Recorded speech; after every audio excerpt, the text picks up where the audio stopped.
Welcome to the Truthful, Universal News Network. TON. No more mainstream media lies. It's time for the awakening. In recent months, reports by the mainstream media have tried proving a conspiracy against the Democrats and Clinton by Trump and the Russians during the election. By saying Trump aides were in constant touch with senior Russian officials during campaign and that Congress is investigating Trump ties.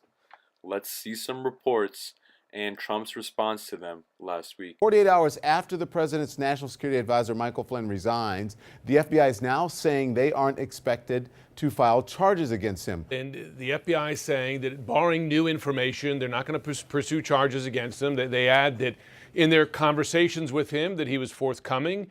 He did not hide the truth. There were repeated, constant communications between very senior members of his staff during the campaign and Russian officials and Russian nationals known to U.S. intelligence, and that the frequency of those communications and the level of the Trump campaign officials involved raised alarm inside U.S. law enforcement and U.S. intelligence. President Trump did not answer those questions today. Can you say whether you are aware that anyone who advised your campaign had contacts with Russia during the course of the election?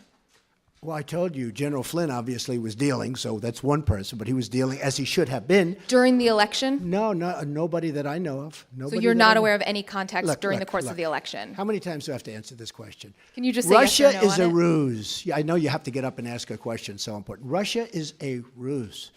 I have nothing to do with Russia. Haven't made a phone call to Russia in years. Don't speak to people from Russia. Not that I wouldn't, I just have nobody to speak to. I spoke to Putin twice. He called me on the election, I told you this, and he called me on the inauguration a few days ago. We had a very good talk, especially the second one. Lasted for a pretty long period of time. I'm sure you probably get it because it was classified, so I'm sure everybody in this room perhaps has it. But we had a very, very good talk. I have nothing to do with Russia. To the best of my knowledge, no person that I deal with does. The whole Russian thing, that's a ruse. That's a ruse. And by the way, it would be great if we could get along with Russia, just so you understand that. Now, tomorrow you'll say, Donald Trump wants to get along with Russia. This is terrible. It's not terrible. It's good. I told him, I said, I know politically it's probably not good for me. Hey, the greatest thing I could do is shoot that ship that's 30 miles offshore right out of the water. Everyone in this country is going to say, oh, it's so great. That's not great. That's not great. I would love to be able to get along with Russia. Now, you've had a lot of presidents that haven't taken that tack. Look where we are now. Look where we are now.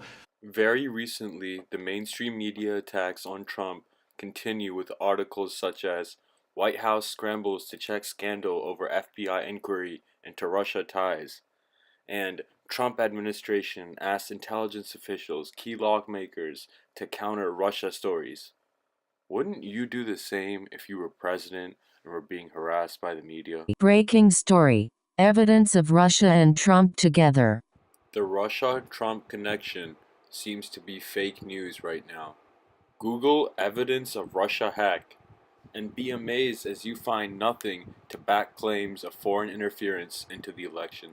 House Intel Chair Devin Nunes, a Republican congressman from California, refused an investigation on Trump as he compared it to a witch hunt. Governor Chris Christie of New Jersey summed up this situation very well. And that's fair enough when it comes to the deputy director of the FBI. What about the White House reaching out to the FBI to get a statement that would help them with this public relations matter about whether this was being investigated, and reaching out to the House and Senate chairman of the Intelligence Committee? If you'd been in that room, I have a tough time imagining you saying, oh yeah, right, it's a great idea. Reach out to the FBI, reach out to the chairman of the Intelligence Committees, try to get them to do your PR shop work for you. Well, I think part of the problem here, though, Jake, is that we set up an atmosphere where you saw the reaction from the Democrats saying that somehow this takes these two really, I think, bright and distinguished people in the Intelligence Committee chairs and somehow disqualifies them from being able to run a good investigation. I think that's absolutely untrue. And this is why the Democrats have lost 2/3 of the state houses and the White House and the House and the Senate. Because they overreach all the time. Now, what we should do here is take a deep breath and be able to look into these matters in a way that the American public will think has integrity to it. Please click the like button, share this video, or subscribe. Thanks.